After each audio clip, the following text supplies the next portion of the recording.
Karena orang yang sedang jatuh cinta itu bisa kehilangan rasionalitas loh. Kadang-kadang coba saudara perhatikan aja, misalnya katakanlah begini, jam 12 malam nanti di WhatsApp-nya pacarnya bilang begini, sayang sudah makan belum? Lah coba pikirkan, jam 12 malam, yang belum makan jam 12 malam itu cuma kalong.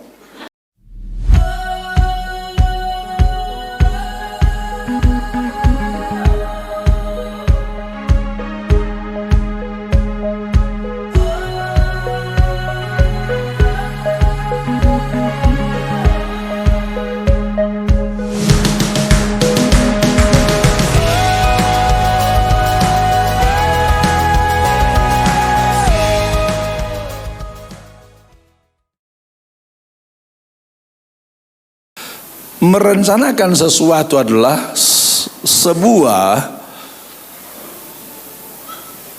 hal yang bagus bagi kehidupan dari setiap orang. Walaupun kadang-kadang ada juga orang Kristen bilang begini, Pak Pendeta, kan kita nggak perlu bikin rencana Pak Pendeta. Maksudnya bagaimana? Ya kita serahkan sama Tuhan saja, kata dia.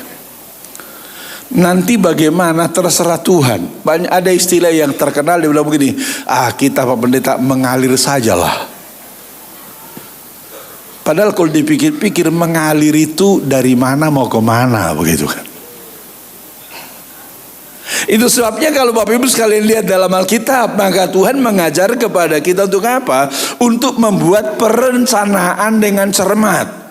Makanya Yesus dalam Injil Lukas pasal 14 ayat 28 sampai dengan ayatnya yang ke-30 di sana dikisahkan tentang perlunya membuat sebuah rencana. Yesus bilang begini dalam Injil Lukas pasalnya yang ke-14 ayatnya yang ke-18 sampai dengan 30, dia berkata begini. Sebab siapakah di antara kamu yang kalau mau mendirikan sebuah menara tidak duduk dahulu membuat anggaran biayanya, kalau cukup uangnya untuk menyelesaikan pekerjaan itu. Jadi Yesus mengatakan kalau seseorang hendak mendirikan sebuah menara, melakukan sebuah pekerjaan, dia katakan dia mesti duduk dulu. Lalu kemudian mengkalkulasi biayanya untuk menentukan kira-kira uangnya cukup apa enggak membangun menara itu. Karena kalau perencanaan ini enggak dilakukan, dia katakan dalam ayat 29, supaya jikalau ia sudah meletakkan dasarnya dan tidak dapat menyelesaikannya, jangan-jangan semua orang yang melihatnya mengejek dia. Ayat 30 sambil berkata, orang ini memulai mendirikan tetapi ia tidak sanggup menyelesaikannya. Jadi Yesus mengatakan bahwa kita perlu membuat perencanaan supaya apa? Pekerjaan kita bisa berhasil dengan baik, usaha kita bisa berhasil dengan baik, sehingga dengan demikian kita menikmati anugerah, kasih dan kebaikan Tuhan. Amin.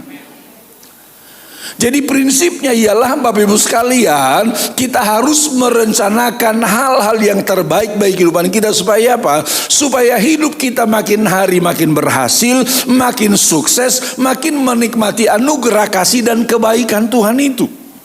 Jangan sampai misalnya kita membuat sesuatu ya udah asal bikinlah, lalu nanti di tengah jalan berantakan, di tengah jalan nggak selesai. Akhirnya kita menjadi bahan tertawaan dari orang-orang. Bahkan kita tidak bisa mencapai tujuan yang hendak dicapai Tuhan dalam kehidupan kita. Jadi dalam segala bidang kehidupan kita itu harus dibuat perencanaan dengan baik. Amin. Termasuk mau menikah juga itu harus dibuat perencanaan dengan baik. Karena ternyata dalam berbagai penelitian banyak rumah tangga tidak bahagia. Itu kenapa? Karena nggak direncanakan dengan baik.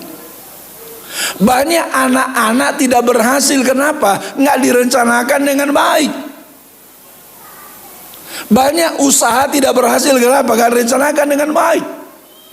Banyak sekolah tidak berhasil, kenapa? Nggak direncanakan dengan baik. Makanya segala sesuatu itu harus direncanakan dengan baik. Supaya apa?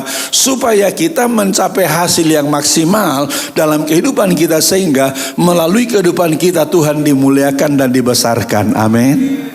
Makanya kalau sudah lihat dalam Amsal pasalnya yang ke-24 ayatnya yang ke-6, jelas sekali lebih tegas dikatakan oleh Alkitab di sana begini. Amsal pasal 24 ayat yang ke-6 dikatakan di sana begini. Amsal 24 ayat 6 dikatakan di sana, karena hanya dengan perencanaan engkau dapat berperang dan kemenangan tergantung pada penasehat yang baik. Banyak. Lihat, karena hanya dengan perencanaan engkau dapat berperang, tapi nggak cuma perang saja, memenangkan peperangan. Dan kemenangan tergantung pada penasehat yang banyak.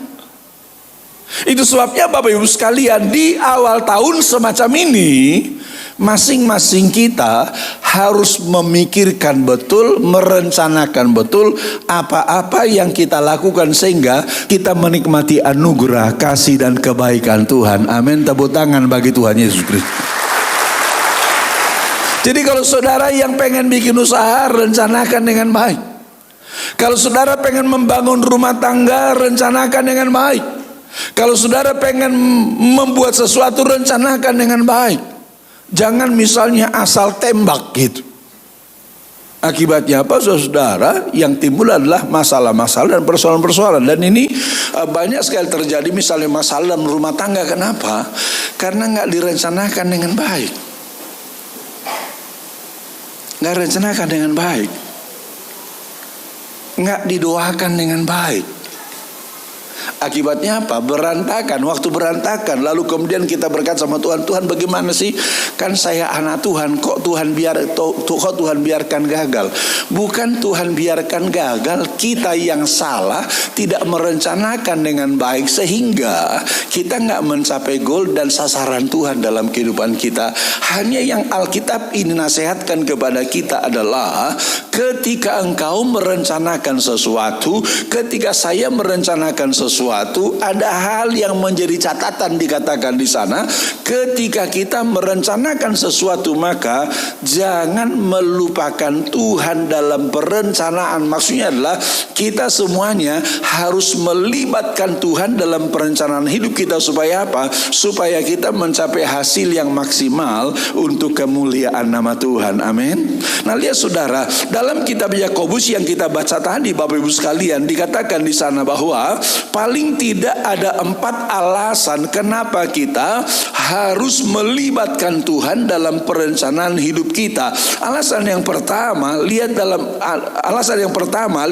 ayat 14 dikatakan di sana, kenapa kita harus melibatkan Tuhan dalam perencanaan hidup kita. Dikatakan di sana, sedang kamu tidak tahu apa yang akan terjadi besok. Jadi alasan yang pertama, kenapa kita harus melibatkan Tuhan dalam perencanaan hidup kita, karena kita nggak tahu apa yang akan terjadi besok. Sepintar apapun kita, selihai apapun kita, yang namanya manusia itu hanya menguasai 2 waktu, masa lalu dan masa kini. Masa depan gak ada yang tahu. Padahal ketika kita merencanakan sesuatu, kita merencanakan sesuatu untuk apa? Masa depan yang kita nggak tahu itu. Nah disinilah Bapak Ibu sekalian, kita perlu apa? Melibatkan Tuhan. Kenapa? Karena Tuhan itu maha tahu.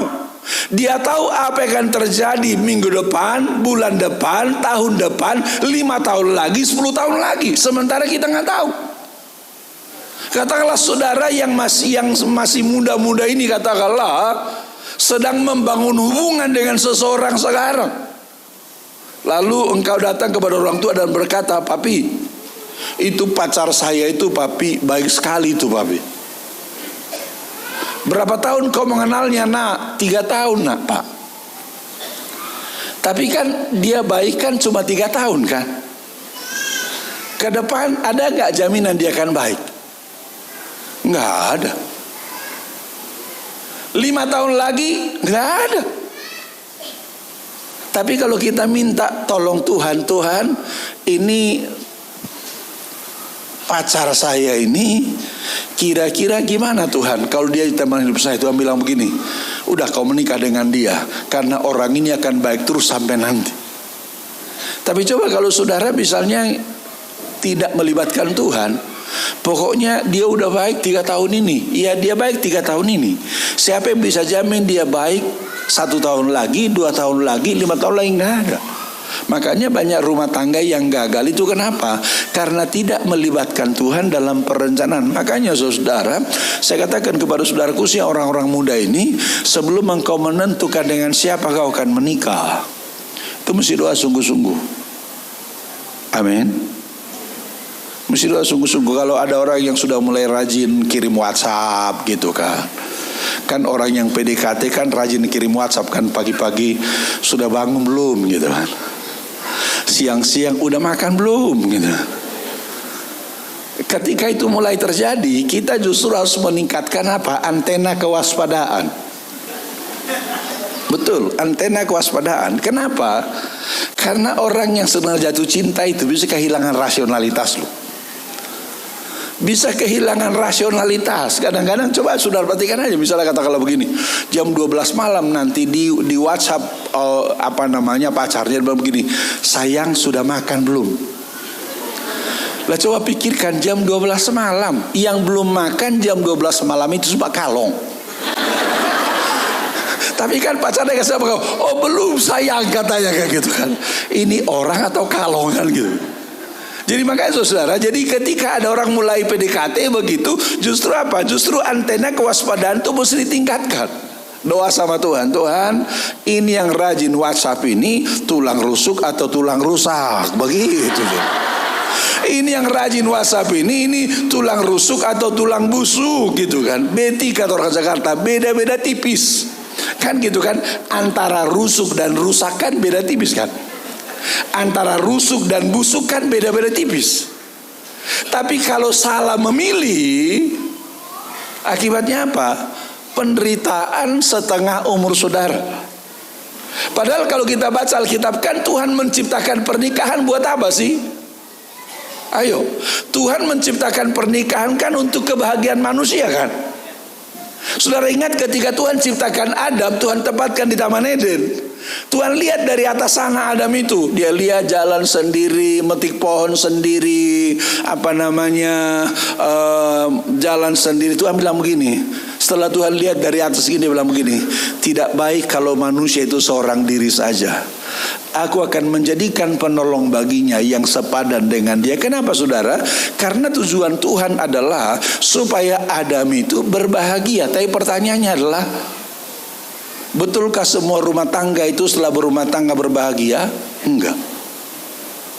Banyak keluarga itu bilang begini, saya merasa terjebak masuk dalam pernikahan ini, tapi udah gak bisa keluar lagi.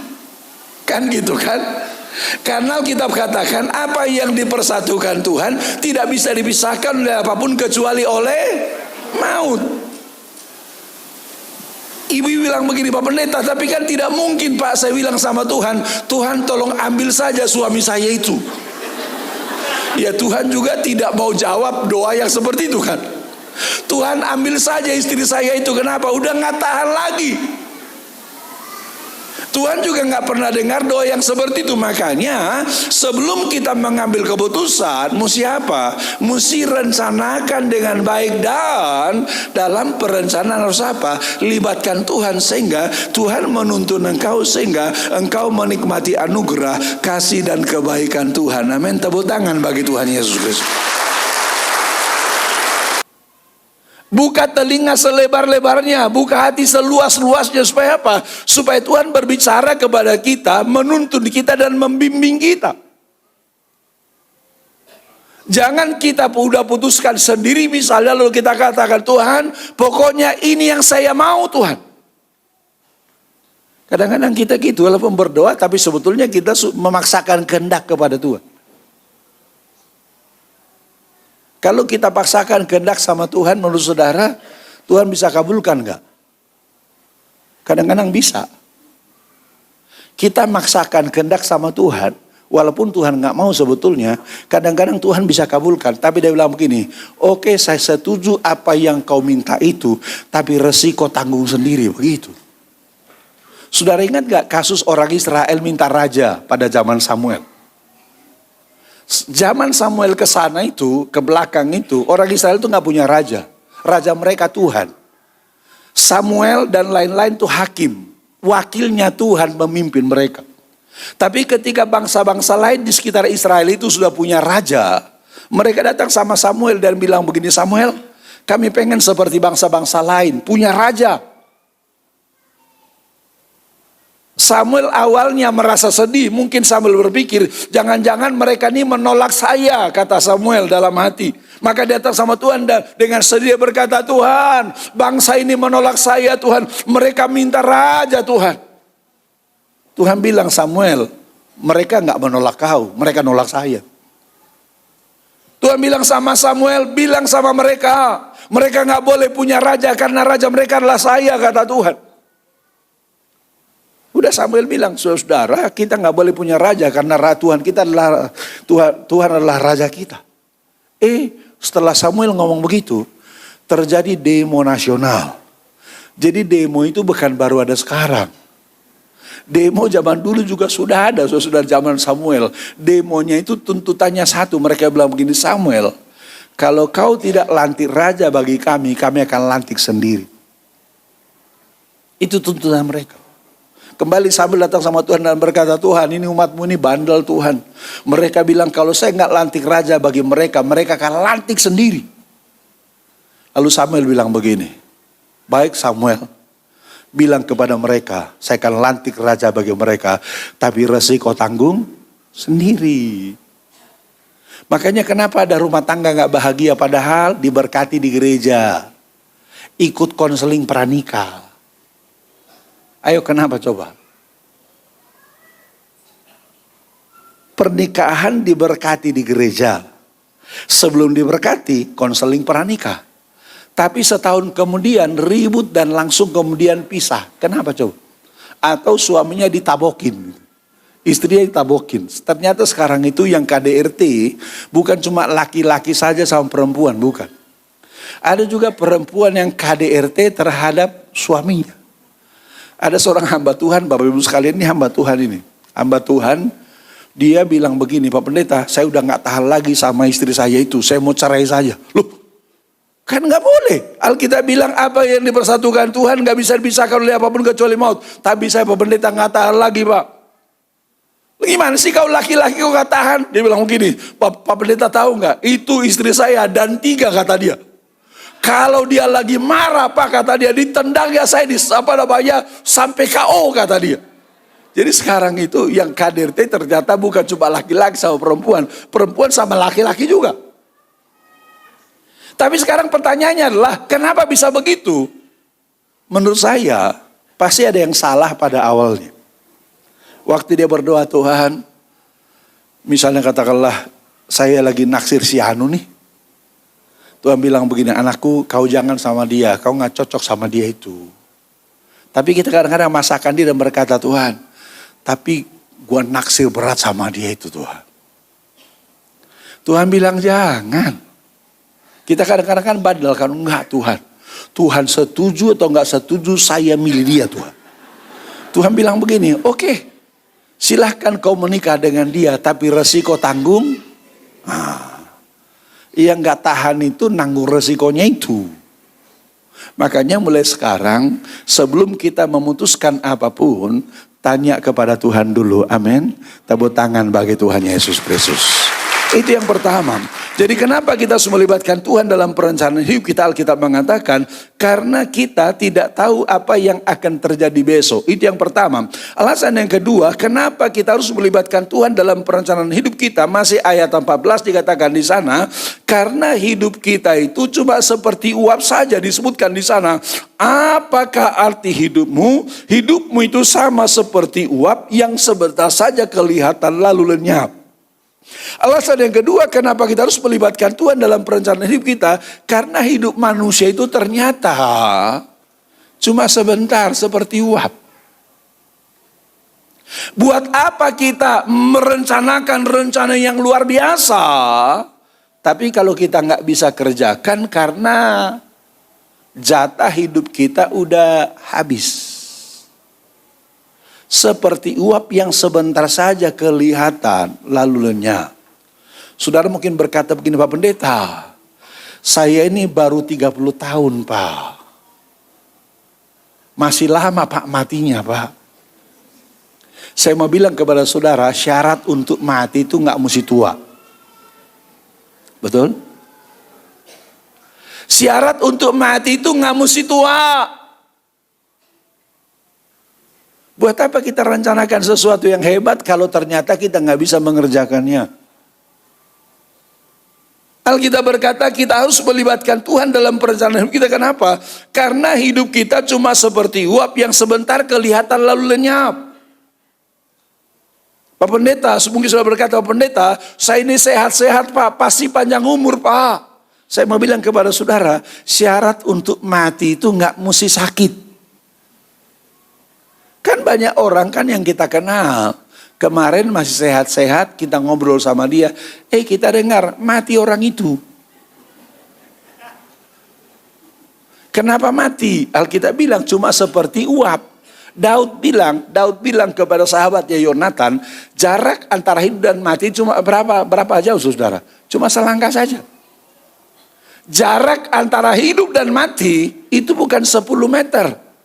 Kalau 10 meter bisa kita menghindar, misal katakanlah mautnya di tiang situ, kita bisa lari.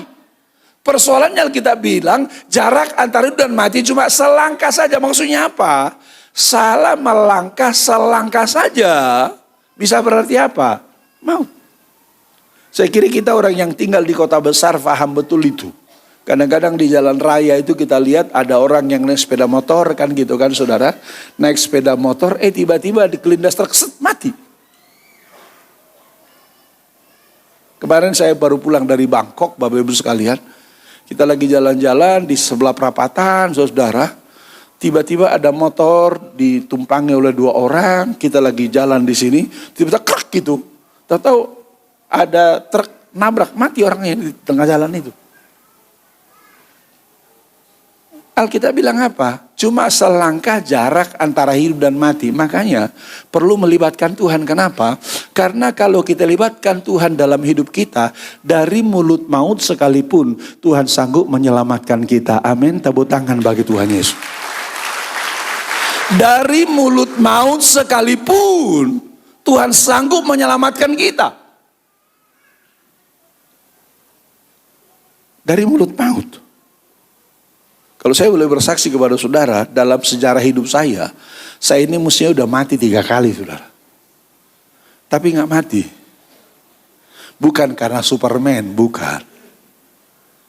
Hanya karena mengandalkan Tuhan dalam setiap jalan hidup. Mesti udah mati 3 kali. Mulai dari kecil SMP.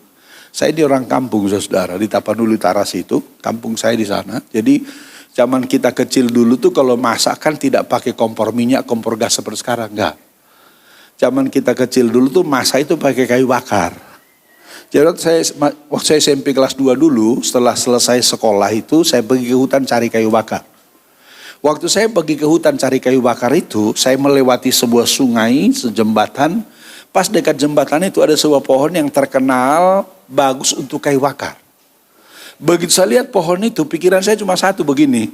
Kalau saya bisa tebang pohon itu, cukup buat kayu bakar 1 tahun. Saya nggak mikir gini, kenapa orang nggak tebang pohon itu? Memang ternyata menurut teori, Bapak Ibu sekalian, menurut teori psikologi, teori otak itu, anak SMP itu hanya bisa menganalisis satu faktor. Jadi cuma satu aja. Kalau saya bisa tebang pohon itu, cukup kayu bakar 1 tahun. Nggak bisa menganalisis yang lain. Kenapa orang nggak tebang pohon itu? Karena ternyata pohon itu orang nggak tebang karena tumbuhnya itu persis pinggir sungai. Jadi ini sungai yang dalam, kira-kira 1 meter dari bibir sungai itu tumbuh pohon itu. Kalau orang yang udah pintar kan, pasti pikir gini, kalau saya tebang itu bisa tanah longsor kan gitu kan. Saya kan SMP waktu itu gak mikir gitu. Yang saya pikir cuma satu, kalau saya bisa tebang pohon itu, cukup kayu bakar bersama tahun. Lalu saya mulai tebang. Ini pohonnya, sungainya di sini, daratnya ke sini. Itu kita orang kampung diajari cara tebang pohon. Supaya pohonnya jatuh ke sini, nanti gak jatuh ke sungai. Itu ada caranya. Tebang lebih rendah dari sini, lebih tinggi dari sini. Nanti pasti pohonnya akan jatuh ke sini. Tapi kan itu baru satu faktor kan. Bagaimana kalau pohonnya nanti waktu mau jatuh tiba-tiba datang angin dari arah darat? Maunya kita ke sini, tahu-tahu pohonnya jatuh ke sini kan? Nah, yang saya nggak pikirkan itu. Begitu pohon ini mau jatuh, saudara, bukannya jatuh ke darat sini, malah jatuh ke sungai. Waktu jatuh ke sungai terjadi tanah longsor. Maka longsorlah saya bersama dengan pohon yang saya tebang itu. Udah longsor, saya ketimbun pohon itu, ketimbun tanah juga dalam sungai lagi. Yang saya sampai sekarang gak habis pikir itu adalah saya ketimbun tanah, kejepit akar-akar pohon, tapi kapak itu tetap ada di tangan saya. Dan dengan tenang sekali saya potongin akar-akar pohon yang menjepit saya itu. Setelah saya potongin, saya bisa keluar. Saya keluar gitu, saudara. Lalu saya berdiri di pinggir sungai. Ini sungainya. Saya berdiri, saya lihat ke atas. Ketinggian tanah longsor itu kurang lebih 7 meter. Antara 5 sampai 7 meter lah. Lalu tanah yang longsor menimbun saya itu antara 3 sampai 5 kubik. Di sungai lagi. Nggak ada orang. Logikanya kan mesti mati itu kan. Tapi nggak mati. Bukan karena Superman, tapi karena Tuhan. Amin. Tepuk tangan bagi Tuhan Yesus. Itu kejadian pertama. Kejadian kedua, saya pernah juga hampir mati tabrakan maut di Simpang 5 Senen, Jakarta. Ini kejadiannya saya udah kuliah di Petamburan, di STT, di Sekolah Pendeta Betel itu, Bapak Ibu sekalian. Di sana kan kuliahnya Senin sampai Jumat, Sabtu itu libur. Maka hari Sabtu itu saya gunakan untuk ngajar di salah satu sekolah Kristen Tanjung Priuk itu, supaya bisa mendapatkan uang untuk sekolah gitulah, saudara. Nah, di suatu Sabtu pagi, waktu saya berangkat ke Tanjung Priuk itu, saya kalau saudara pernah ke Jakarta, saya melewati Jalan Kuitang mau motong ke Jalan Cempaka Putih. Itu melewati Simpang 5 Senen itu. Waktu saya di Simpang 5 Senen itu, lampu merah saya berhenti. Begitu lampu hijau saya jalan, ternyata saya lampu hijau itu dari arah Keramat Raya itu ada Toyota Hardtop menerobos lampu lalu lintas. Saya udah jalan di tengah, dia nerobos dari sana, dia udah nggak bisa ngerem lagi, saya udah nggak bisa ngerem lagi. Waktu saya lihat sebelah kanan, begitu saudara, dalam masa pikir pasti tabrakan ini. Lalu saudara begini, darah Yesus. Walaupun saya teriak darah Yesus, tabrakan tetap terjadi juga. Tapi yang lucu ini, saudara kan bisa bayangkan hardtop yang lama itu kan hidungnya tinggi tuh, kepalanya tinggi kan. Vespa kan rendah. Logikanya gini, kalau hardtop nabrak Vespa, pasti yang naik Vespanya itu pasti terpelanting ke aspal kan. Saya beda. Waktu hardtop nabrak Vespa saya malah melenting ke atas. Sehingga waktu hardtopnya maju begini, saya bisa duduk persis di atas kap mesinnya hardtop itu. Coba bayangkan siapa yang ngangkat. Tepuk tangan bagi Tuhan Yesus dulu. Coba bayangkan siapa yang ngangkat itu. Pasti malaikat yang mengangkat itu. Untung belum gemuk waktu itu begini. Kalau gemuk begini jangan-jangan juga malaikat kesusahan ngangkat kan gitu. Gitu. Jadi herannya saya melenting ke atas lalu kemudian turun plek di atas kap mesinnya hardtop itu. Saya ingat betul. Ada 2 polisi waktu berjaga di Simpang 5 itu. Mereka turunkan saya dari atas kapnya itu bilang begini. Pak, bagaimana tadi caranya Bapak naik ke situ, kata mereka. Saya bilang mana saya tahu. Tapi itu Tuhan. Amin. Itu kejadian kedua. Kejadian ketiga. Ini beberapa tahun yang lalu. Saya juga pernah hampir mati gara-gara demam berdarah. Jadi waktu itu juga lucu itu. Hari Minggu seperti ini. Jadi buat saya itu hidup itu lucu-lucu aja begitu. Jadi hari Minggu seperti ini saya khotbah 5 kali di gereja di Jakarta. Sehingga sampai jam 9 malam pun saya masih di gereja dan sehat-sehat. Jam 10 malam sampai di rumah juga masih sehat-sehat. Tapi tiba-tiba jam 1 malam saya tiba-tiba terserang panas yang sangat tinggi dan mulai menggigil. Dan gak bisa tidur dari jam 1 sampai jam 5 pagi, saudara. Tapi jam 5 pagi kemudian panas saya agak reda sehingga saya bisa tidur sampai jam 8 pagi. Jam 8 pagi saya bangun kemudian mandi pergi kantor seperti biasa. Jam 5 sore pas mau pulang kantor itu saya mulai panas tinggi dan menggigil lagi. Waktu itu saya pikir begini, waduh daripada nanti kejadian seperti tadi malam, mendingan saya mampir ke dokter sajalah minta obat sakit kepala begitu. Saya mampir ke dokter, ke emergensinya itu, ketemu dokter, Pak dokter tolong lu minta saya obat sakit kepala, saya ceritakan kejadian tadi malam. Dokternya bilang begini, Pak mendingan Bapak periksa darah aja. Loh saya bilang ngapain periksa darah, saya sakit kepala kok. Dokter bilang begini, sebetulnya sakit kepala itu nggak ada kata dokter. Sakit kepala itu adalah sinyal akan adanya sakit di tempat lain. Nah itu ketahuan ketika periksa darah kata dokter itu. Akhirnya saya periksa darah. Begitu periksa darah dia bilang begini, Pak Bapak kan ada demam berdarah, masuk rumah sakit aja. Dia bilang Bapak masuk hari ini atau masuk besok, tetap Bapak mesti masuk juga. Dan lebih cepat Bapak masuk lebih bagus kata dia. Saya kan pendeta suka besuk jemaat juga kan. Saya ingat kemudian. Orang demam berdarah biasa di rumah sakit antara 4 sampai 5 hari. Jadi saya begini, kalau saya masuk Senin, Kamis saya keluar, Jumat istirahat, Sabtu Minggu saya bisa pelayanan, pikiran saya. Atau paling lama mau saya Senin, hari Jumat keluar, Sabtu saya istirahat, Minggu pelayanan. Tapi yang saya alami ternyata nggak begitu. Saya masuk Senin, Selasa trombositnya tidak naik, tidak turun. Rebo juga begitu, nggak naik tidak turun. Tapi Kamis malam, tiba-tiba trombositnya terjun bebas itu. Ya, waktu diperiksa, tiba-tiba trombositnya hanya tinggal 12.000. Waktu trombosit 12.000, dokter sudah wanti-wanti bilang begini, Pak, nanti kalau trombosit Bapak turun lagi sampai di bawah 10.000, kata dia, Bapak harus masuk ke ruang ICU, masuk ke intensive care. Dia bilang, karena yang bahaya pada demam berdarah bukan demam berdarahnya, kata dia. Yang bahaya adalah kalau terjadi pendarahan atau si pasiennya itu shock, kata dia. Saya bilang, terserah dokter lah mana yang bagus.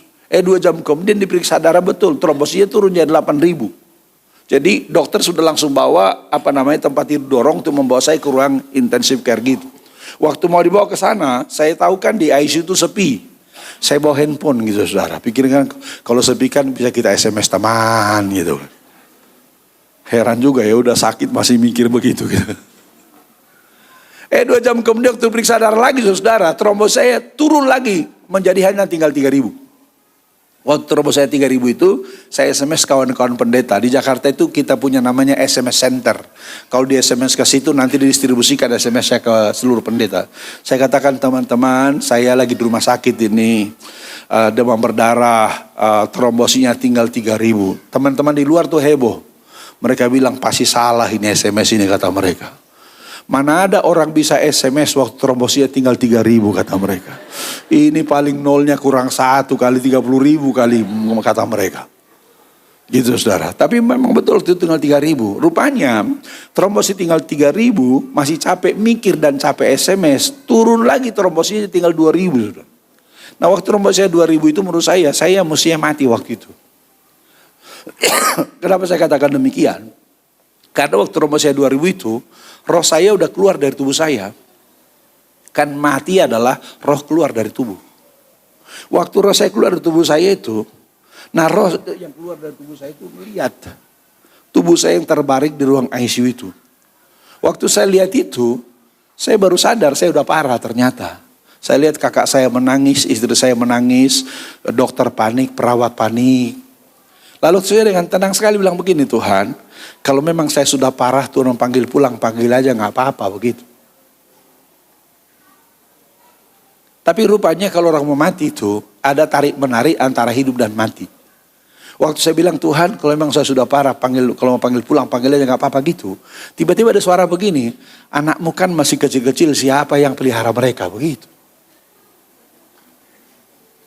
Suara jelas sekali, anakmu kan masih kecil-kecil. Kalau kau pergi, siapa yang pelihara mereka? Waktu itu saya dengan tenang sekali bilang begini, saya kan pendeta, anak saya anak pendeta, pasti dipelihara Tuhan itu. Jadi betul-betul saya nggak bergeming mendengarkan suara itu, saudara. Tapi pertanyaan sekarang adalah, kenapa saya begitu yakin? Ya ini juga memang pengalaman iman. Kebetulan saya anak pendeta. Saya 4 orang laki-laki. Saya paling tua, bapak saya meninggal waktu saya masih SMP kelas 3. Adik saya paling kecil, yang sekarang jadi ketua STT Betel Petamburan tuh, baru kelas 2 SD, saudara. Bapak saya meninggal, yang pendeta ini, ibu saya cuma ibu rumah tangga desa. Logikanya kan kalau bapak saya meninggal, ibu saya cuma ibu rumah tangga desa, maka nggak ada masa depan buat kita. Nggak ada masa depan logikanya. Tapi ternyata nggak begitu, Tuhan pelihara kita. Dari 4 orang saya laki-laki itu 3 orang bisa menyelesaikan kuliah sampai S3. Kenapa? Tuhan kita adalah Allah yang luar biasa. Amin, tepuk tangan bagi Tuhan Yesus. Sehingga waktu kata-kata itu datang, kalau kau pergi anakmu kecil-kecil siapa yang pelihara mereka? Saya dengan sangat yakin berkata, saya pendeta, anakku anak pendeta, pasti pelihara Tuhan itu. Tapi tiba-tiba datang lagi suara begini, pekerjaanmu kan masih banyak, siapa yang menyelesaikan itu? Tiba-tiba pekerjaan itu muncul seperti perindan komputer depan mata begitu, terus muncul depan mata. Waktu saya juga dengan tenang bilang begini, banyak aja kan orang yang mengerjakan itu. Yang sampai sekarang saya nggak habis mengerti adalah pada masa-masa kritis itu, saya di gembala sidang. Tiba-tiba saya lihat jemaat itu seperti ayam kehilangan induk tercecer di halaman begitu, di jalanan. Waktu saya lihat itu, ada suara begini, kalau kau pergi, siapa yang menggembalakan mereka? Kasihan juga mereka itu. Saudara, tiba-tiba roh belas kasihan Tuhan yang luar biasa menghinggapi saya. Lalu saya bilang begini, iya juga Tuhan ya, kalau saya pergi kasihan juga mereka itu. Lalu saya bilang, kalau gitu Tuhan tolonglah. Saudara, saya bilang kalau gitu Tuhan tolonglah terjadi mujizat. Waktu diperiksa trombosit tadi dari 2.000 naik jadi 3.000 saudara. 2 jam kemudian 7.000, 2 jam kemudian 17.000, 2 jam kemudian 43.000, dan besok paginya subuh-subuh waktu diperiksa trombositnya naik menjadi 165.000. Kenapa? Allah kita adalah Allah yang luar biasa. Tapi kenapa Tuhan loloskan saya dari maut itu? Kenapa Tuhan loloskan saya dari maut itu? Menurut saya Bapak Ibu sekalian, salah satu sebabnya adalah karena saya ini anak pendeta tadi, sejak kecil orang tua saya sudah ngajari gini. Sebelum pergi dari rumah, doa dulu. Minta perlindungan Tuhan. Dia bilang karena di luar sana itu ada celaka, ada maut, ada malapetaka. Karena itu kita butuh minta perlindungan Tuhan. Saya percaya inilah kunci dan rahasianya.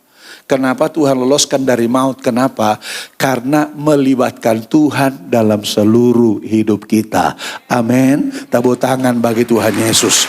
Jadi saudara, kenapa kita harus melibatkan Tuhan dalam perencanaan hidup kita? Yang kedua, di sana kita lihat bahwa karena dikatakan di sana hidup manusia itu singkat saja. Hanya sebentar saja kelihatan seperti uap, sesudah itu lenyap, saudara. Itu alasan yang kedua kenapa kita harus melibatkan Tuhan dalam perencanaan hidup kita. Alasan yang ketiga kenapa kita harus melibatkan Tuhan dalam perencanaan hidup kita. Karena Tuhanlah yang tahu masa depan yang terindah bagi setiap kita. Karena Tuhanlah yang mengetahui masa depan yang terindah bagi setiap kita. Lihat Alkitab saudara, Yeremia pasalnya yang ke-29 ayatnya yang ke-11. Di sana dikatakan dengan sangat jelas oleh Tuhan, Yeremia pasalnya yang ke-29 ayatnya yang ke-11. Firman Tuhan katakan begini, sebab aku ini mengetahui rancangan-rancangan apa yang ada padaku mengenai kamu. Demikianlah firman Tuhan, yaitu rancangan damai sejahtera, bukan rancangan kecelakaan, untuk memberikan kepadamu hari depan yang penuh harapan. Tuhan katakan, sebab aku ini mengetahui rancangan-rancangan apa yang ada padaku mengenai kamu. Jadi kita harus melibatkan Tuhan dalam perencanaan hidup kita supaya apa? Supaya kita sampai kepada rancangan Tuhan itu. Kenapa banyak sekali orang gagal dalam hidup? Karena begini. Misalnya begini Bapak Ibu sekalian. Rancangan Tuhan itu ke arah tembok situ. Tapi sering kali kita jalan ke sini. Bukannya sampai kepada rancangan Tuhan, malah makin menjauh dari rancangan Tuhan. Ada 2 kemungkinan. Satu, kita nggak pernah sampai pada rancangan Tuhan itu. Kemungkinan kedua adalah kita lama baru sampai kepada rancangan Tuhan itu. Saudara ingat kisah orang Israel. Ketika Tuhan membawa orang Israel keluar dari Mesir menuju ke tanah Kanaan, menurut saudara, maksud Tuhan baik gak bagi orang Israel? Baik. Tapi kenapa maksud Tuhan itu gak tercapai dalam hidup mereka?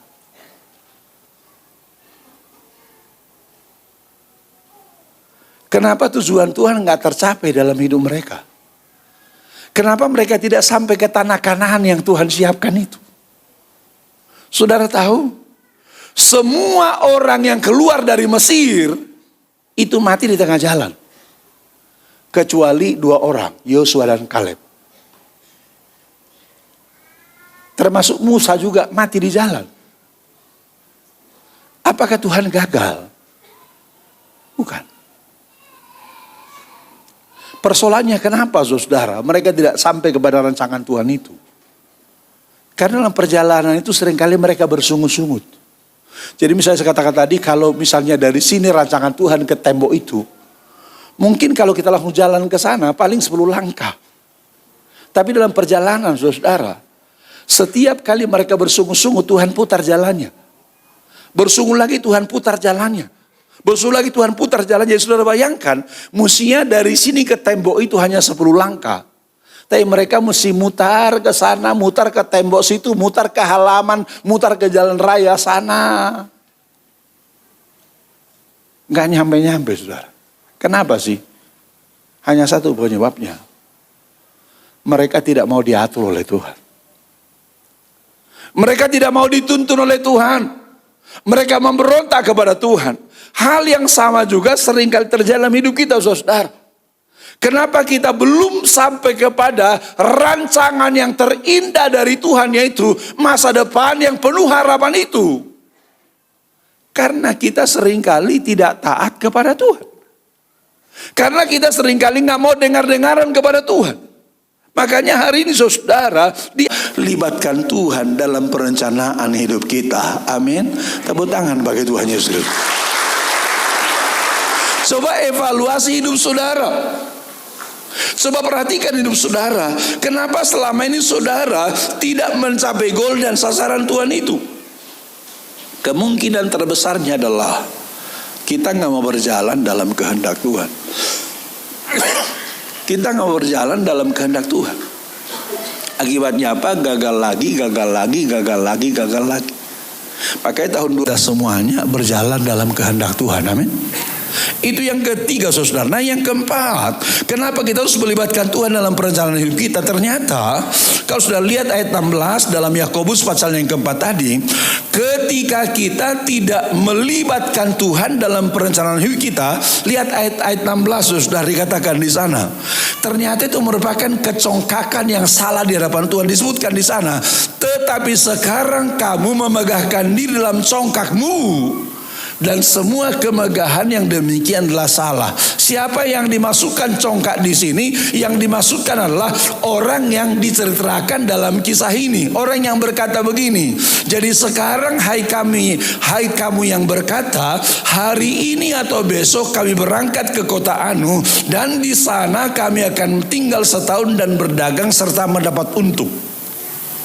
Yang dimaksudkan congkak di sini adalah orang yang merencanakan sesuatu bagi hidupnya tanpa melibatkan Tuhan. Itulah yang dikatakan di sana sebagai orang yang congkak. Makanya Yakobus mengatakan ayat 15, dia katakan begini, sebenarnya kamu harus berkata, jika Tuhan menghendakinya, kami akan hidup dan berbuat ini dan itu. Sikap hidup orang Kristen yang benar ialah mencari dan menemukan kehendak Tuhan serta hidup dalam kehendak Tuhan. Makanya mengawali tahun 2018 ini, masing-masing kita berdoa dan tanya Tuhan, Tuhan, apa yang Tuhan ingin saya lakukan tahun 2018? Apa yang Tuhan mau saya kerjakan tahun 2018? Jangan paksakan kehendak, jangan paksakan maunya kita. Karena kalau kita paksakan maunya kita, Tuhan bilang begini, oke lakukan itu, tapi resiko tanggung sendiri seperti orang Israel tadi. Makanya Tuhan mau kita menjadi anak-anak Tuhan yang taat, anak Tuhan yang setia, sehingga kita betul-betul menikmati sebuah permulaan baru di mana Tuhan berkati kita, Tuhan tolong kita, dan Tuhan nyatakan kepada kita kemuliaan yang luar biasa. Amin. Tepuk tangan bagi Tuhan Yesus Kristus. Untuk itu 4 hal ini Bapak Ibu sekalian yang perlu kita pahami, bahwa kita harus melibatkan Tuhan dalam perencanaan hidup kita pertama tadi, karena kita tidak tahu apa yang akan terjadi besok. Kedua tadi, hidup kita singkat seperti uap. Ketiga, Tuhanlah yang mengerti rancangan yang terbaik bagi hidup saudara. Dan yang keempat, di mata Tuhan berjalan sendiri adalah kesombongan yang akan mendatangkan hukuman Tuhan. Itu sebabnya mari kita ambil keputusan, ambil langkah saudara, bahwa mulai tahun 2018 saudara berjalan sesuai dengan kehendak Tuhan, libatkan Tuhan dalam perencanaan hidupmu, maka berkat-berkat Tuhan yang luar biasa menjadi bagian saudara, saya dan kita sekalian. Amin. Tepuk tangan bagi Tuhan Yesus Kristus. Amin.